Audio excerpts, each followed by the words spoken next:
the page turned on another important part of township history. The final service and official closing of Bethel United Church at the English Line and County Road 4 took place at 10 a.m. on Sunday, November 23rd, 2014.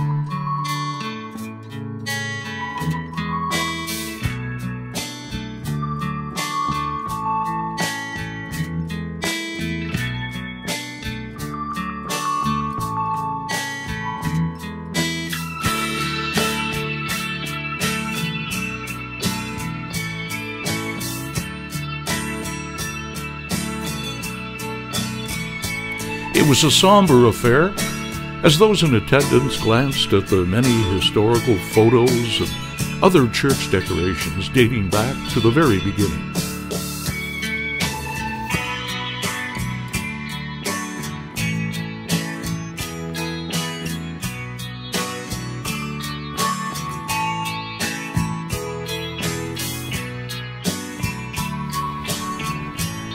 Reverend Bev Sumbler, in one of her final duties as minister of the Warsaw United Church Charge, conducted the final service to a near full house as former church members and their families said goodbye to a church that has served the community for 127 years. Well, good morning once again, and welcome to this time of us being together as we honor and give tremendous thanks to this house of worship, Bethel United Church.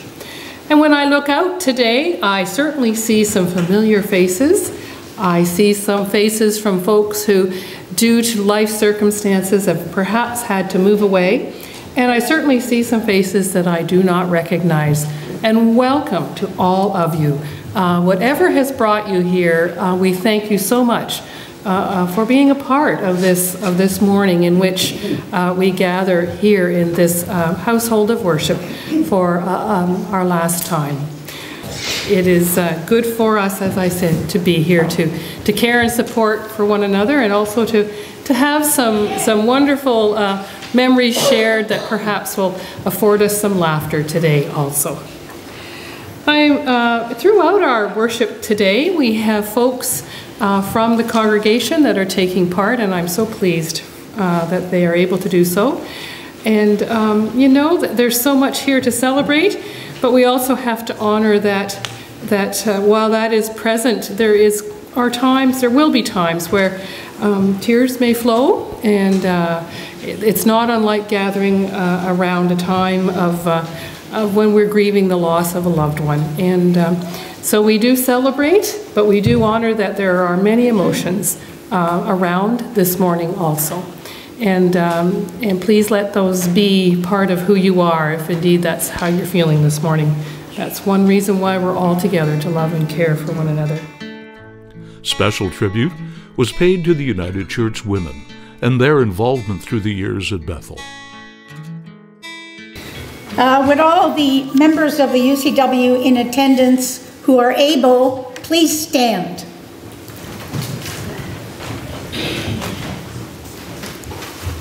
Thank you. Please repeat with me the UCW purpose. To unite the women of the congregation for the total mission of the church, and to provide a medium through which they may express their loyalty and devotion to Jesus Christ in Christian witness, study, fellowship, and service. Thank you. Please be seated. We are gathered to honor the UCW of the Bethel Warsaw Carmel Zion Pastoral Charge of Shining Waters Presbyterial. This group of women has worked tirelessly through the years to support the spiritual and financial aspects of our church and our unsung heroes, the guiding light within these congregations. They have determined that it is time for them to join themselves into one single unit within this pastoral charge.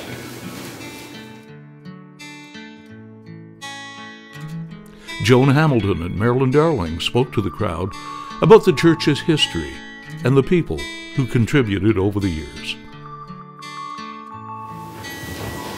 And I also say good morning and welcome to everybody. It's too bad the church didn't look like this every Sunday. In 1887, John Jory, father of John Wesley Jory, conveyed 1/2 acre of land for a token of $5. The property was 115.5 feet by 148.5 feet. And this is where Bethel Church now stands. This united the Bible Christian congregation of the English Line, Douro, and its Broads, I think Roberta told me, the Third Line Schoolhouse, and the Wesleyan congregation at Batten's Hill. Jacob White, the brother of Mrs. Richard Batten, was the force behind the building, and enough funds were subscribed at the opening to pay the entire cost of $1,800. The first ministers were Bible Christian and Union Methodist, and in 1925 became the United Church of Canada. The first marriage was Vera Taylor and Harry Garbett, Ruth's parents and Elwyn's parents. Reverend H.B. Harrington was the minister, and Herman Payne was the secretary-treasurer. In 1937, the hydro was installed, and they decorated the church and the Sunday school. There was a gas burner in the Sunday school room, and services were held there for a number of winters. In 1959, the fence was removed. There's a picture at the back of the church that shows the fence, and in 1959 that was removed. And in the church books it was noted 1966, November 27, was a red letter day for Bethel. The furnace was on for the first morning service. In 1968, the insurance was in $4,000 for the church and $800 for the contents. I don't think they like to hear that now. In 1971, this pulpit, the communion table and the chair that Bev's sitting on, it came from Burns Church near Alliston, and Mr. Barnes and Harry Garbett.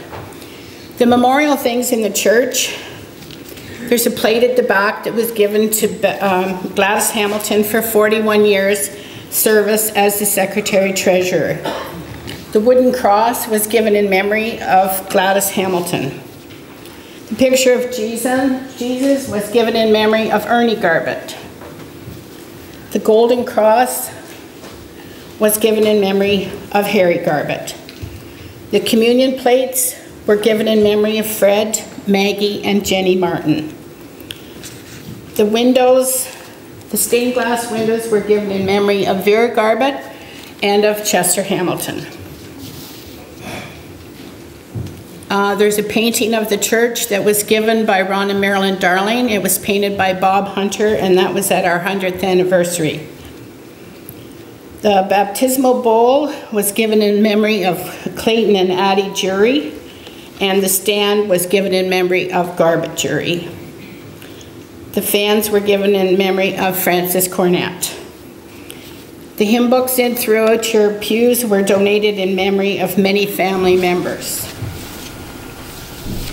There are 5 members who've been at Bethel their entire lives: Ron Frankish, Ruth Dunford, Laurel Hamilton, Marilyn Darling, and Trudy Ray. The ladies of the Bethel Church met on May the 7th, 1926 to consider organizing a society. This was called the Ladies' Aid. Laurel still calls it the Ladies' Aid. And I'm not that old. The president, Mrs. George Garbett, was the first vice. Mrs. Arthur Carveth was the secretary-treasurer. Mrs. Clayton Jury. The first meeting was May the 18th, 1926. There was 17 ladies present. Some of the presidents were Mrs. E.R. Hamlin, Mrs. Annie Carveth, Mrs. L.E. McCracken, Mrs. Chester Hamilton, Mrs. Ernest Batten, Mrs. Chester McCracken, Mrs. Ron Frankish, Mrs. Laurel Hamilton, Mrs. Elwyn Garbett, Mrs. Gail Warren, Mrs. Trudy Ray, and Mrs. Audrey Little. And this is how the church books all read, Mrs. You were, and in the older church books, you were never Mrs. Marilyn Darling. You were always Mrs. Ron Darling. In the 1940s, the strawberry supper was cake and strawberries. Vera can remember she always wanted ice cream, but had to go to the 16th to get that, she said. After the strawberries and cake, there were many plays put on in the church, and Marilyn Darling remembers a rush for the children to get in and get a good front row seat. Ruth remembers the play was scary and her mom had to take her out of the church. In the 1950s, the strawberry supper in the church in the shed went to ham, salads, and strawberries for many years until 2012, when the few ladies gave it up. And that way the market could be set up earlier and get going for the summer. In 1966, they put a cookbook together. They ordered 300 and got 100 free, and then ordered 200 more. There's a lot of them still around. 1966, they gave $500 for the furnace fund, and that was very well appreciated. All the ladies from the start have contributed time and talents towards the betterment of the church and the community. The present day ladies in the UCW are Joan Hamilton, Joe McCracken, Jean Nelson, Marilyn Darling, Jane Brown, Trudy Ray, Ruth Dunford, and Mary Frankish. And now we are all one.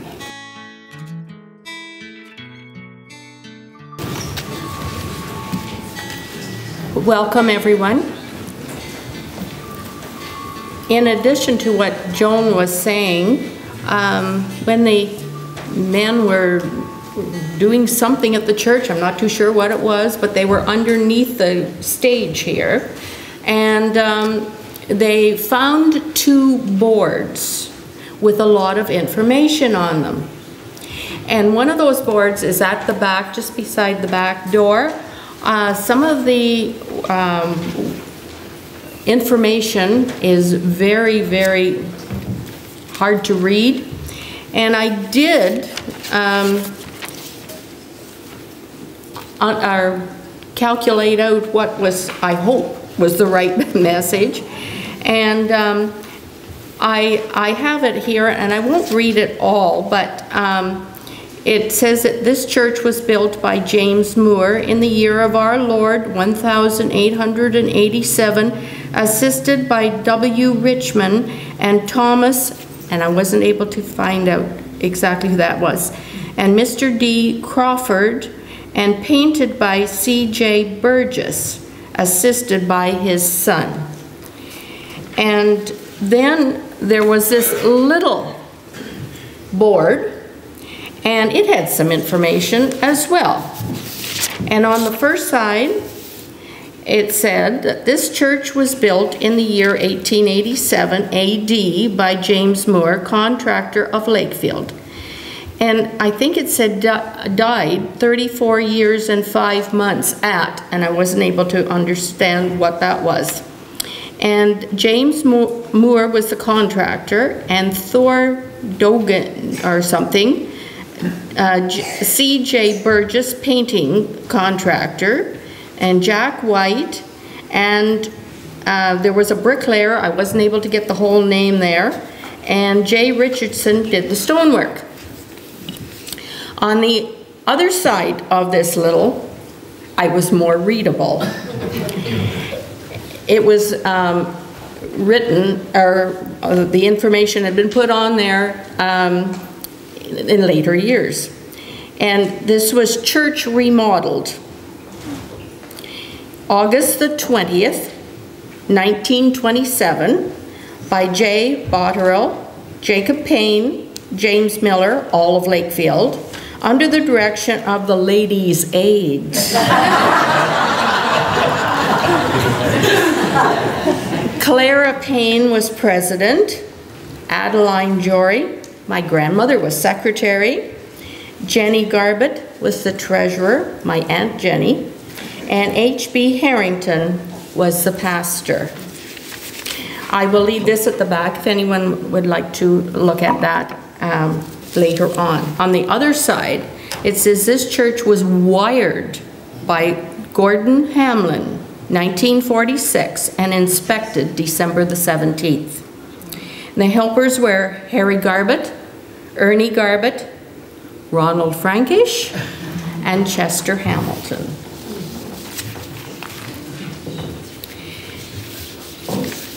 And the Sunday school information. The first Sunday school was April 1888. John Grant was the first superintendent. The ladies' class had 26 in it, and the men's class there were 21. No children classes were recorded. Later superintendents were Nathan Payne, W.F. Payne, Jacob White, Herman Payne, and Ralph Hamilton. In 1925, there were 45 each Sunday, and the collection was $1.50. And half of that went to missions. In 1943 was the last of the Sunday school at Bethel. The following years, families went to Zion and Warsaw.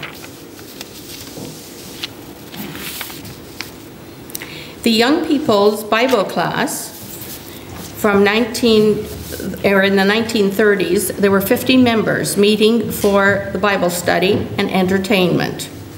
The group lasted until the young people left the rural area during the Second World War.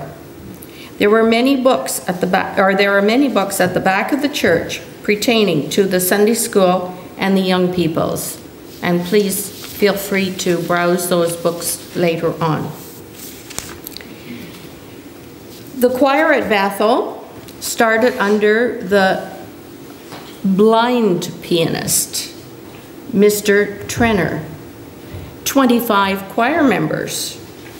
Mrs. Harrington took over leadership, then Gladys Hamilton, Edna Clydesdale, and today Alice Gibson. As far as we know, Mrs. Everett Garbett was the first pianist for 9 years, then Miss Clara Payne for 30 years. And the congregation gave her a gold watch at the end of her stint there. Later pianists were Mrs. E.R. Hamlin, Mrs. Mary Crow, Mrs. Marita Payne, Mrs. Vera Garbett, Mrs. Gladys Garbett, Charlie Frankish, myself, Edna Clydesdale, and Alice Gibson. We hope we didn't miss anyone, so I took the information from several sources. And there are pictures of the choir from 1918 at the back of the church. There's the big framed one, and then there's the smaller one on the wall. So, and the people's names are who they are listed there. Okay, thank you.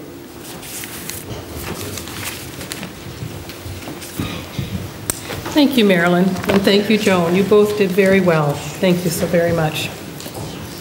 I'm not going to speak too awfully long because I really feel these memories indeed speak for themselves. And for those of you who are here today, so many of those surnames, well, probably most of you have those surnames. And so the memories of hearing of the folks, your ancestors gone by, would be, I would hope, very special for you to hear that.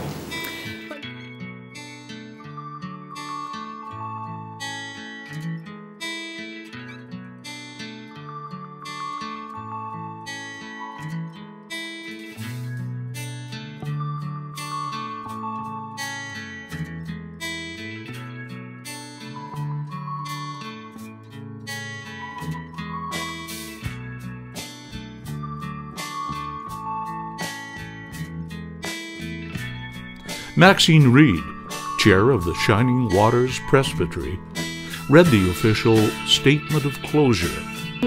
Bethel United Church together with the land on which it stands, and all objects remaining in it, we now command to other purposes. We declare that it is no longer the place of meeting of a congregation of the United Church of Canada. God bless you all. A lunch was served following the service as everyone said their final goodbye.